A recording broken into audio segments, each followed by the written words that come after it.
ভোরের সময় পাশে মসজিদে আজান দেওয়া হচ্ছে। শীতের মাস ঘনিয়ে আসছে। ঘরে তেমন ঠান্ডা না থাকলেও বাইরের বাতাসে গায়ের লোম দাঁড়িয়ে যায়। অলসতা ছেড়ে বিছানা থেকে নামলো তে। ঘুম ছাড়তে না চাইলেও বিছানা ছেড়ে ঘর থেকে বেরিয়ে যায় সে, কারণ তাকে সকালের রান্না তাড়াতাড়ি বানিয়ে শেষ করতে হবে। মোটা চাদর গায়ে জড়িয়ে রান্নাঘরে যাইতে কাঠে চালিত মাটির চুলায় একে একে রান্না করতে শুরু করে। ওদিকে মুরগি খাঁচায় ডাকছে, সেই শব্দে ঘুম ভেঙে যায় যিশুর। ডান হাতে চোখ ডলতে ডলতে দরজার সামনে এসে দাঁড়ায় সে। তুই এখনো মুরগি ছাড়স নাই কেন? মুরগি ডাকতাছে, শুনোস না? ছোট মা, এখনো পুরোপুরি সকাল হয়নি, বাইরে কুয়াশাচ্ছন্ন। এই সময় মুরগি ছাড়লে কুকুর শিয়ালে নিয়ে যাবে, আমি সকালে চলে যাওয়ার সময় ছেড়ে যাব। মাঝে মাঝে মনে চায় মুরগিগুলোকে বেচ্চা দেই। সকাল হলেই ডাকতে শুরু করে। ঘড়িতে 6টা বাজে। তে রান্না শেষ করে দৌড়ে চলে গেল। ঠান্ডা জলে গোসল করে তারপর অফিসের জন্য রেডি হয়ে নিল। 2 মুঠো ভাত খেয়ে অফিসের উদ্দেশ্যে রওনা হবে। যাওয়ার সময় মুরগির খোপের তালা খুলে যাবে। তে বাসে ওঠে। লোকাল বাসে কখনো সিট পাওয়া যায়, আবার কখনো দাঁড়িয়েই থাকতে হয়। তে একটা সিট ধরে দাঁড়িয়ে আছে। 7:30 নাগাদ অফিসে ঢুকতে হবে। 1 সেকেন্ডও দেরি হলে প্রবেশ করতে দেওয়া হবে না। তে হচ্ছে JJK কোম্পানি মালিকের পিএ। তেকে তাই সারাক্ষণ জিও নামজনের আশেপাশেই থাকতে হয় এবং প্রায়ই কাজের জন্য বসের বাড়িতে যায় সে। তে মানুষের মুখেই শুনেছে বড়লোক মানুষ গরিবকে মানুষ ভাবে না, 2 পয়সারও মূল্যায়ন করে না। মানুষের এই মন্তব্য তার বস এবং ম্যামের সাথে বেমানান। জিওন শিওক জিন খুব ভালো মনের মানুষ, বাড়িতে গেলে খুব আদর করেন। বাস থেকে নেমে পড়ে তে। 2 মিনিট সামনের দিকে হাঁটে। কোম্পানি বিশাল গেট খোলা। জিওন নামজুন তাকে খুব পছন্দ করেন, কারণ তে একজন পরিশ্রমী মেয়ে। কখনো কখনো বলেন, আমার একটা মেয়ে থাকলে সে তোমার সমান হতো। আল্লাহ একটা ছেলে দিয়েছেন যে দেশের বাইরে থাকে। এই বৃদ্ধ বয়সে আমাকে অফিসের দিকে ছুটতে হয়, যেখানে আমি ঘরে বসে আরাম করতে পারি। এটা ভালো যে তুমি আছো, তাই আমি নিশ্চিন্তে থাকতে পারি। জিওন নামজুন তেকে নিজের মেয়ের মতনই ভালোবাসেন। সকালে ঘুম থেকে উঠে কাজ করতে করতে রাত হয়ে যায় তার। যিশু হচ্ছে তের সৎ মা। 16 বছর হয়ে গেছে যিশুর বিয়ে হয়েছে, কিন্তু তার কোনো সন্তান নেই। সে কখনোই মা হতে পারবেন না, তবুও তিনি তের প্রতি অবিচার করেই গেছেন। যখন তের 5 বছর বয়স মাত্র, তখনই তার মা ইয়ুনজুন মারা যান। ছোট্ট মেয়েটার কথা ভেবে দ্বিতীয়বার বিয়ে করার সিদ্ধান্ত নেন তের বাবা কিম সুবিন। বিয়ের 2 বছর পর নিজের একটা সন্তান চান যিশু, কিন্তু 1 বছর চেষ্টা করার পরেও কোনো লাভ হয় না। সেই জন্য হসপিটালে গেলে ডাক্তাররা তাকে জানান সে কখনোই মা হতে পারবেন না। তারপরই সে আগের চেয়েও দ্বিগুণ চওড়া হয় তের উপর। এত বছরেও তার স্বভাবে পরিবর্তন আসেনি। কিম সুবিন তার মেয়েকে খুব ভালোবাসতেন, কিন্তু দ্বিতীয় বিয়ের 6-7 বছর পেরিয়ে যেতে ধীরে ধীরে মেয়েটি তার মন থেকে উঠে যায়। তে কষ্ট করে পড়াশোনা শেষ করে জিও নামজুনের কোম্পানিতে চাকরি নেয়। বাবার বয়স হয়েছে, এখন তার বেতনেই সংসার চলছে। 1xBet অ্যাপ সম্পর্কে কথা বলতে চাই, যা সবচেয়ে বিশ্বস্ত এবং নির্ভরযোগ্য অ্যাপ। সাকিব আল হাসান এই অ্যাপের স্পন্সর। এই অ্যাপে আপনার জেতার সম্ভাবনা অনেক বেশি। এই IPL সিজন এখানে চলছে। 350 টাকার বাজি ধরে 1 কোটি টাকা জেতার সুযোগ। এখানে আপনি যে কোনো ম্যাচ লাইভ দেখে সেই ম্যাচের উপর বাজি ধরে খুব সহজেই টাকা আয় করতে পারবেন। কোন দল কত রান করবে, কোন দল জিতবে, সবকিছু প্রেডিকশন করার উপরে স্বাধীনতা রয়েছে। এখানে রয়েছে প্লেন ক্রাশ গেম। এছাড়াও অনেকগুলো গেম রয়েছে যেগুলো খেলে আপনি খুব সহজে ইনকাম করতে পারবেন। রেজিস্ট্রেশন করার সময় আমার প্রোমো কোড BTS+ ব্যবহার করুন এবং খুব অল্প পরিমাণ কিছু টাকা ডিপোজিট করে 1 কোটি টাকা জেতার অংশীদার হয়ে যান। তাই আর দেরি কিসের, এখনই রেজিস্ট্রেশন করুন এবং ঘরে বসে আপনার ইনকামের যাত্রা শুরু করুন এবং আপনার আয় বিকাশ, নগদ, পেটিএম ও ব্যাংকের মাধ্যমে সহজে উত্তোলন করে নিন। 1xBet দিচ্ছে আমার সাবস্ক্রাইবারদের 24/7 আওয়ার্স কাস্টমার সাপোর্ট। সহজে রেজিস্ট্রেশন করতে কমেন্ট বক্সে দেওয়া প্রসেস ফলো করুন এবং 1xBet এ যুক্ত হয়ে আপনার সহজ ইনকামের যাত্রা শুরু করুন। সময়টা ছিল 2005 সাল। তের বয়স তখন 5 বছর। রাস্তা পার হতে গিয়ে হঠাৎ একটি গাড়ির সাথে ইয়ুনজুনের ধাক্কা লাগে। তিনি 1 মাস বিছানায় ভুগলেন। তারপর হঠাৎ করেই না ফেরার দেশে চলে গেলেন। কিম সুবিন তার স্ত্রীকে খুবই ভালোবাসতেন। তার ওভাবে ছেড়ে যাওয়া তিনি মেনে নিতে পারেননি। মেয়েটার মুখের দিকে তাকিয়ে জীবন কাটাতে লাগলো। 2 বছর পর বাড়ির চাপে যিশুকে তিনি বিয়ে করতে রাজি হন। সুবিন ঢাকায় কাজ করতেন এবং সপ্তাহে 1 দিন বাড়িতে আসতেন। একদিন 2 সপ্তাহ পর রবিবার তিনি গ্রামে আসলেন। কবরস্থানে পথ ধরে বাড়ি যেতে নিয়ে দেখলেন তার মেয়ে মায়ের কবরের পাশে বসে কাঁদছে। সুবিন এগিয়ে গেলে তে বাবাকে জড়িয়ে ধরে কাঁদতে থাকে। তিনি তের শরীরে অসংখ্য মারের দাগ দেখতে পান। তিনি বাড়িতে এসে তার স্ত্রীর ওপর চিৎকার করে এবং তাকে তার মেয়ের গায়ে হাত না দেওয়ার নির্দেশ দেয়। যিশু সেদিন রাগ দমন করে। কিন্তু 2 দিন পর সোবিন চলে যাওয়ার পর সে তেকে ভীষণ মারধর করে, যার জন্য মেয়েটা 2 দিন বিছানা থেকে উঠতে পারেনি। কি এত ভাবছো প্রিয়? জিমিনের ডাকে তের ধ্যান ভাঙে। কিছুই ভাবছি না। তুমি কি তোমার মায়ের কথা ভাবছো? শোনোতে, যতই কথা লুকিয়ে রাখার শেখো না কেন, আমার চোখ এড়াতে পারবে না। আমি তোমাকে 2 বছর ধরে দেখছি। হ্যাঁ, মায়ের কথা মনে পড়ছিল আর কি। তে কফি খাবে? আমি বাড়ির দিকে যাচ্ছি। না, আমি এখন কিছুই খাবো না। টেলিফোন বেজে উঠল। নামজন থেকে ডেকেছেন। তে তার অফিস রুমের দিকে দৌড়ে যায়। আমি কি আসবো স্যার? হ্যাঁ হ্যাঁ, তে এসো, তোমার আবার অনুমতি নিতে হবে। তে এসে পাশে দাঁড়ায়। আজকে কি মিটিং আছে? জি স্যার, সকাল 11টা ও সন্ধ্যা 6টায় মিটিং আছে। বাতিল করো। কেন স্যার? আজকে আমার একমাত্র ছেলে বাড়িতে ফিরবে। আমি অফিসের কোনো কাজ করতে পারবো না। তুমি আগামীকাল বা পরশু তারিখ ফেলো। আচ্ছা স্যার। স্যার, আপনি কি এয়ারপোর্টে যাবেন? ছোট স্যার কখন এসে পৌঁছাবেন? হ্যাঁ, আর কিছুক্ষণ পরেই, সকাল 10টায়। ওকে স্যার, আপনার যাওয়ার সব ব্যবস্থা করছি। তে তুমিও আমার সাথে যাবে? আমি? হ্যাঁ, তুমি তো জানোই আমি মাঝে মাঝে ভুলেই যাই, আমার বয়স হয়েছে। তুমি আমার সাথে থাকলে আমি নিশ্চিন্ত থাকতে পারবো। ঠিক আছে স্যার, আমি মিটিং বাতিল করছি। তে নিজের জায়গায় এসে বসে। তখনই সুগা কফি নিয়ে আসে। আমি তো চাইনি। আরে খাও, তোমার মাথাটা রিফ্রেশ লাগবে। কথাটা বলে সুগা চলে যায়। জিমিন তাকায় তের দিকে। জিমিন হাসে, তারপর বলে, তে আমার সন্দেহ যে সুগা তোমাকে পছন্দ করে। না, আমরা শুধুই কলিগ। আমি তো বাজি ধরে বলতে পারি যে ও তোমাকে পছন্দ করে। তে চুপ করে যায়, সে আর জানতে চায় না।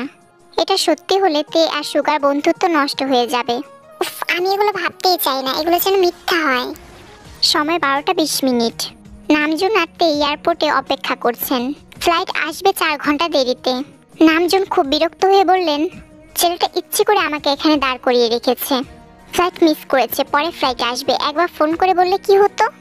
এই প্রখর রোদে আর কতক্ষণ বসে থাকবো? স্যার, বিকাল 3টায় ফ্লাইট ল্যান্ড করবে। নামজুন তো অবাক, নিচু গলায় বলে, কি বলছো? জিওন নামজুনের ছেলে জিওন জাংকুক 2 দিন আগে দেশে এসেছেন এবং এর মধ্যে সে ফিরে যেতে চায়। নামজুন আর জিন ছেলেকে এত তাড়াতাড়ি যেতে দেবেন না। কিন্তু জাংকুক তো যাবেই। সে এই দেশে শব্দ দূষণ, ধুলোবালি এইসব নিয়ে খুবই বিরক্ত।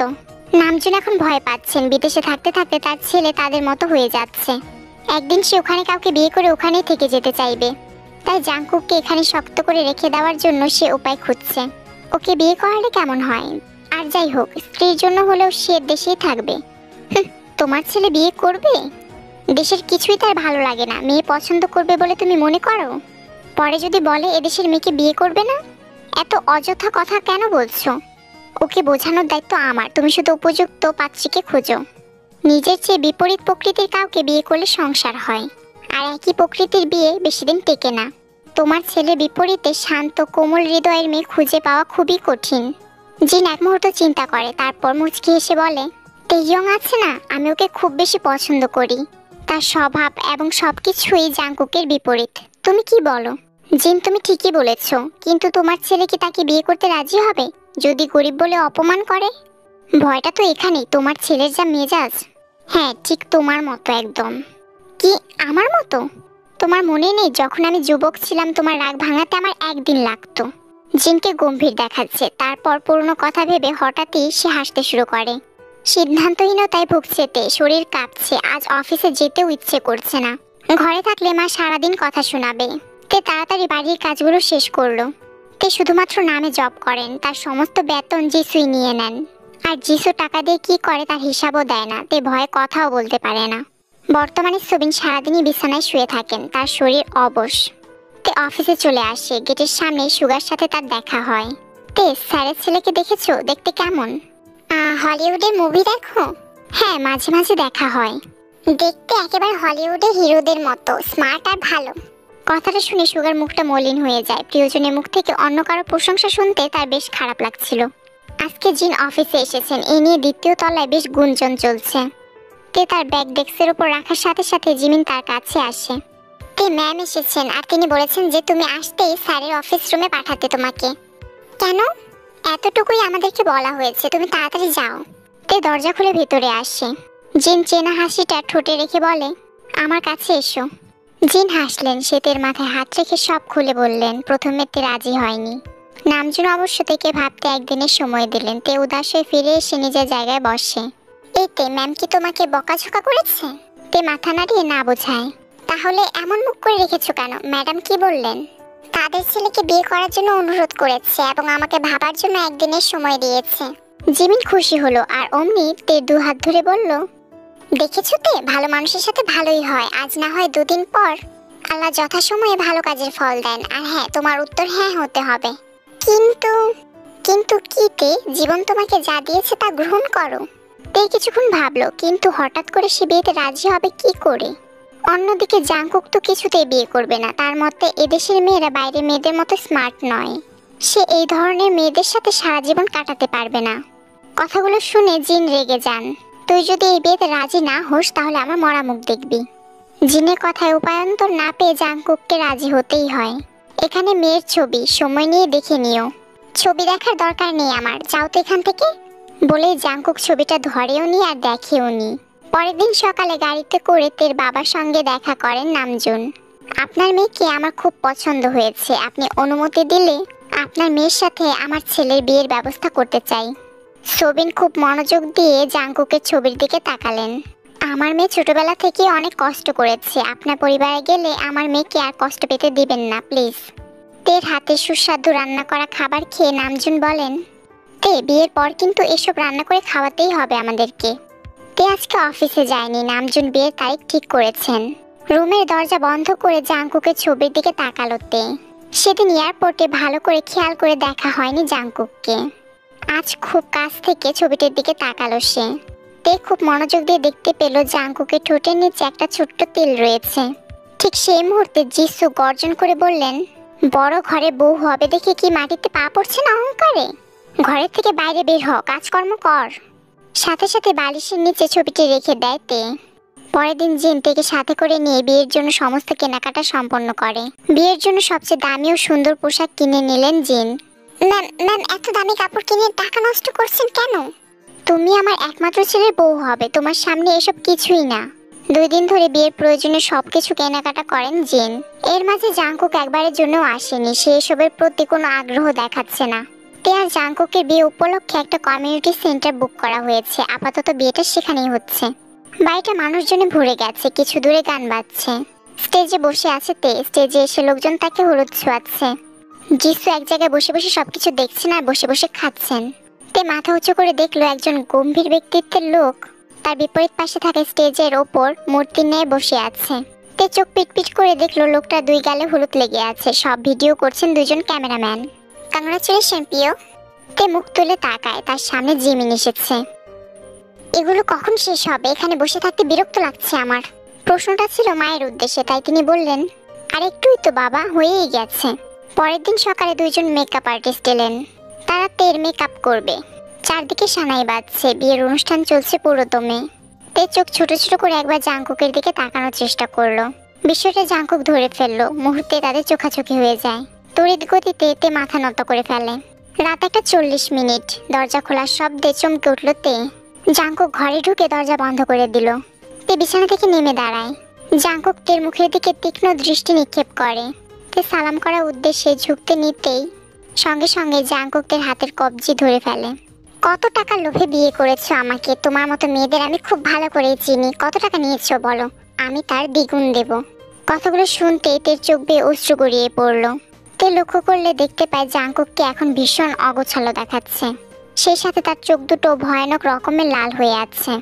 জাংকুকের এরকম অবস্থা দেখে তে আনমনে বলে ওঠে, এসব এসব কি বলছেন আপনি? আপনি কি নেশা করেছেন? চুপ করো আর কান্না থামাও। কুমিরে কান্না করে আমার মনে জায়গা করে নেবে বলে মনে হচ্ছে? অসম্ভব। আমি তোমাকে কখনোই আমার স্ত্রী হিসেবে মেনে নিব না। আপনি কিন্তু এখন আমার ব্যক্তিত্বের দিকে আঙুল তুলছেন। আমাকে পছন্দ নাই হলে বিয়ে করলেন কেন আমাকে? তের কথায় জাংকুক আর রাগ নিয়ন্ত্রণ করতে পারে না। আচমকায় সে তের গালে চড় মারে। আচমকায় এরকম হওয়াতে তে ব্যালেন্স হারিয়ে নিচে পড়ে যায়। টেবিলে দুধের গ্লাস ছিল, তের হাতে লেগে গ্লাসটি মেঝেতে পড়ে ভেঙে যায়। সেই সাথে ভাঙা কাচের উপর হাত রাখতে তের হাত কেটে যায়।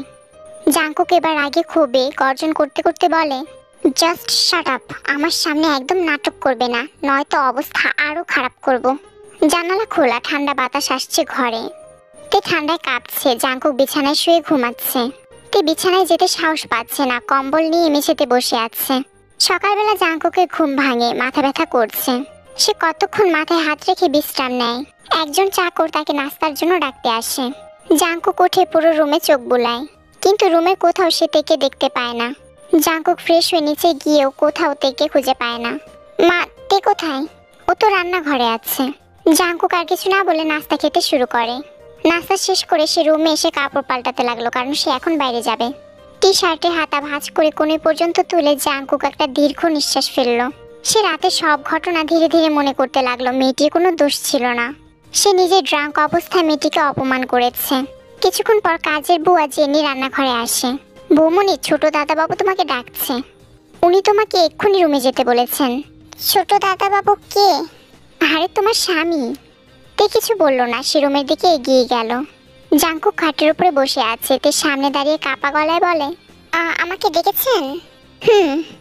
গম্ভীর গলায় কথাটা বলে জাঙ্কুক তের মুখের দিকে তাকায়। কাল রাতে তোমার হাত কেটেছে, তাই না? হ্যাঁ। দেখি কতটুকু কেটেছে। তে নিজের হাতটা সামনে এনে জাঙ্কুককে কাটা জায়গাটা দেখায়। জাঙ্কুক শান্তভাবে বলে, অনেকটা কেটে গিয়েছে দেখছি, ইনজেকশন নিতে হবে। তার কোনো প্রয়োজন নেই, এমনিতেই ঠিক হয়ে যাবে। কথাটা শুনে জাঙ্কুক নিজের রাগ দমন করে বলে, তুমি আমার থেকে বেশি বোঝো। তে চুপ করে আছে। জাঙ্কুক নিজ হাতে ক্ষত পরিষ্কার করছে, তারপর সেখানে ব্যান্ডেজ করে। তারপর জাঙ্কুক ফার্মেসি থেকে প্রয়োজনীয় ওষুধ আর ইনজেকশন কিনে আনে। তে চোখ বন্ধ করে আছে আর জাঙ্কুক তাকে ইনজেকশন দিচ্ছে। দুপুরে বউ ভাতের অনুষ্ঠান হবে, কেউ তোমার হাত দেখলে আমার অপমান হবে, তাই মানবতার খাতিরে করেছি। এজন্য ভেবো না যে তোমাকে স্ত্রীর মর্যাদা দেব। তে কিছুক্ষণ মাথা নিচু করে রইল, তারপর চলে গেল। কিন্তু জাঙ্কুক চাইছিল তে যাতে তার সাথে এখন তর্ক করে, কিন্তু তে সেরকম কিছুই করলো না। এই কারণে ওর রাগ আরো দ্বিগুণ হচ্ছে। তুমি আসলে একটা বোবা পুতুল, যাহা শুধু শোনে কিন্তু কথা বলে না। জাঙ্কুক বিকেলবেলা বৌভাতের অনুষ্ঠানের পর বাড়ি থেকে বের হয় আর বাড়িতে ফিরে রাত 2টার দিকে। দরজা খোলাই ছিল। সে সোজা রুমে চলে যায়। জাঙ্কুক রুমের আলো জ্বালিয়ে বিছানায় কাউকে শুয়ে থাকতে দেখলো। জাঙ্কুক ড্রিঙ্কস করেছে, সে সম্পূর্ণভাবে ড্রাঙ্ক। জাঙ্কুক কিছু না ভেবে সাথে সাথে তের পায়ে হাত রাখে। আচমকা স্পর্শে তে কেঁপে উঠে বসে। জাঙ্কুকের শরীর থেকে অ্যালকোহলের গন্ধ আসছে। তে সরে যেতে চাইলে জাঙ্কুক তার দিকে এগিয়ে আসে। এক হাত শাড়ির আঁচলে রেখে অন্য হাতে তের গাল ছুঁয়ে বলে, বলো না তোমার মধ্যে কি এমন আছে যা আমাকে এই মুহূর্তে তোমার দিকে টানছে? আমি নিজেকে কন্ট্রোল করে রাখার শত চেষ্টা করে ব্যর্থ হচ্ছি। জাঙ্কুক থামলো, তারপর এগিয়ে আসে তের মুখোমুখি। সে তের ঠোঁট আলতো করে ছুঁয়ে বলে, তোমার এই ঠোঁটগুলো দেখে আমার নেশা লাগছে। এগুলো আমাকে বড্ড বেশি টানছে। তারপর যা হওয়ার তাই হলো। জাঙ্কুক হারিয়ে গেল তের রাজ্যে।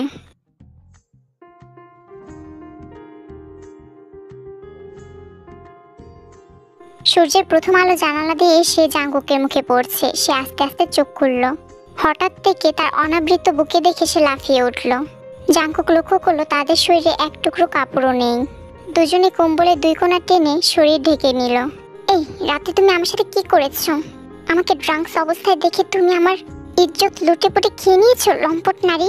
তে অবাক গলায় বলে, আমি কিচ্ছু করিনি, বিশ্বাস করুন। কিছু করনি? তাহলে গায়ে কাপড় কোথায়? তে চুপ করে আছে। জাঙ্কুক চিৎকার করে বলে ওঠে, দূর হও আমার চোখের সামনে থেকে, আমি তোমার মুখটাও দেখতে চাই না। তে অসহায় দৃষ্টিতে জাঙ্কুকের দিকে তাকালো। এরকম অবস্থায় কিভাবে যাব? জাঙ্কুক চোখ বন্ধ করলো। শাড়িটা খাটের নিচে পড়ে আছে।